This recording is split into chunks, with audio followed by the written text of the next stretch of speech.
Hello students, good morning. This class is for class 5 English literature class and this is your English book. Today we are going to do our first class and we will start our first chapter.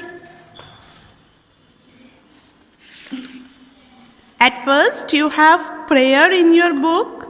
So you just go through this prayer and then you come to your first chapter, that is where the mind is without fear. It's talking about our mind, our thought process, and the writer is, this poem is written by Rabindranath Tagore. We will go through this poem. Where the mind is without fear, this poem is written by Rabindranath Tagore. Where the mind is without fear is a poem written by Nobel laureate Rabindranath Tagore during the period when India was struggling for freedom from the British rule.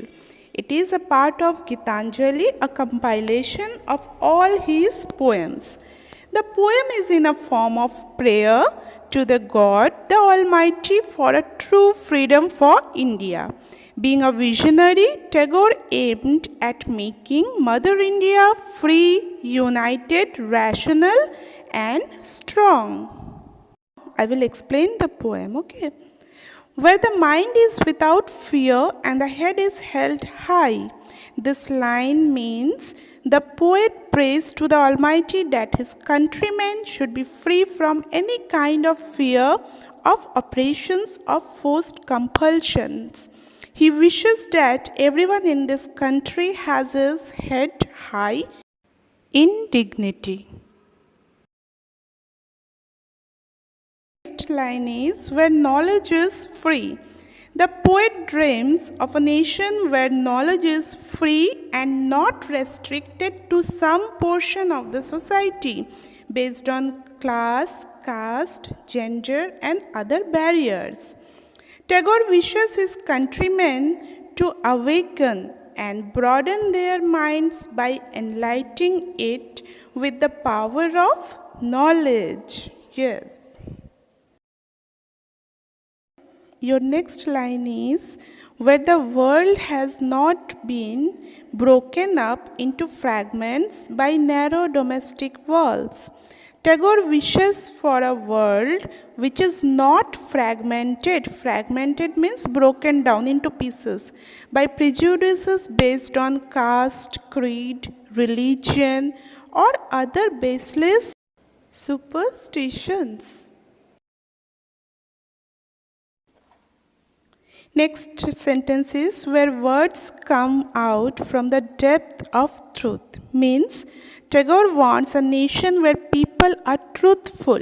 They should not be superficial and words should come out from the depth of their hearts. Where tireless striving stretches its arms towards perfection. This is an example of fine personification in the poem. Personification refers to attribution of human qualities to inanimate ideas. Here, tireless striving have been personified like a human being, stretching his arms to reach his goal through perfection. Tagore talks about his desire for a country where people would strive without getting tired to reach perfection, leaving behind prejudices and old traditions. Where the clear stream of reason has not lost its way into the dreary desert sand of dead habit. Tagore has used a metaphor and compared reason to a clear stream that flows smoothly. Just a flowing river loses its way into a sandy desert. Dead customs also harm all the good intellectual qualities of man.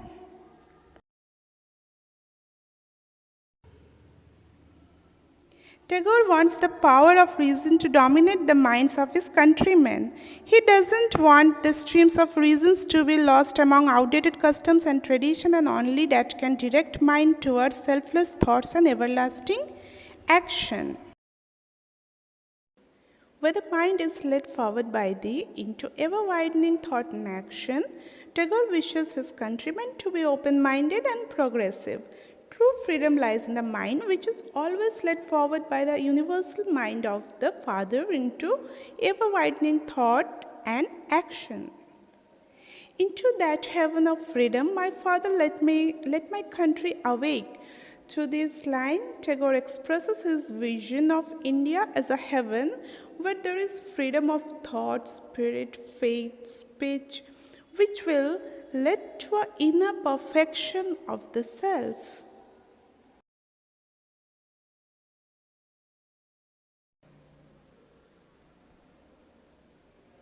Thus, Tagore wants spiritual, intellectual, and political freedom for his country. He thought society ought to strive for perfection, harmony, and beauty. According to him, self-respect and self-esteem are psychological foundation for the development of individuality. The free flow of knowledge is the basis for a free and prosperous society.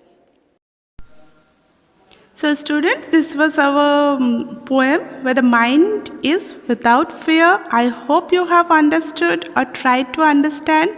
So you go through the poem once more or again and again, and if you get any problem anywhere, if you feel any doubt, you will definitely ask me your questions. Okay, I will try to solve your queries.